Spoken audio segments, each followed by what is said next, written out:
ഇന്ന് ഐശ്വര്യമായിട്ട് തുടങ്ങിയാലോ? ഇതാണ് ഐശ്വര്യ ലോട്ടസ്. ഞാൻ അതുകൊണ്ടാണ് ഐശ്വര്യമായിട്ട് തുടങ്ങിയാലോ എന്ന് പറഞ്ഞത്. ഇതൊരു അൺമെച്ചോർഡ് ബ്ലൂമിംഗ് ആണ്, അതായത് മെച്ചോർഡ് അല്ലാത്ത ബ്ലൂമിങ്, അതായത് ഫസ്റ്റോ സെക്കൻഡോ ഫ്ലവറിങ് അത്ര മെച്ചോർഡ് ആവില്ല. പക്ഷേ ഈ ഒരു പിങ്ക്, ബേബി പിങ്ക് കാണാൻ നല്ല ഭംഗിയാണ്. കാണാൻ നല്ല ഇഷ്ടംപോലെ ബഡുകൾ തരുന്ന ഒരു വെറൈറ്റിയാണ് ഐശ്വര്യ.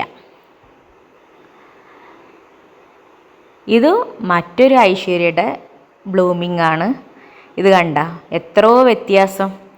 അതിൻ്റെ രണ്ടിൻ്റെയും ഡിഫറൻറ്റ് മനസ്സിലാക്കാൻ വേണ്ടിയിട്ടാണ് ഈ ഒരു വീഡിയോ. എന്ത് ഭംഗിയുണ്ട് കാണാൻ. അപ്പോൾ എല്ലാവർക്കും മെച്ചോർഡ് ബ്ലൂമിങ്ങും അൺമെച്ചോർഡ് ബ്ലൂമിങ് തമ്മിലുള്ള വ്യത്യാസം മനസ്സിലായില്ലേ? മെച്ചോർഡ് ബ്ലൂമിംഗ് ആണ് ഏറ്റവും കാണാൻ നല്ല ഭംഗി.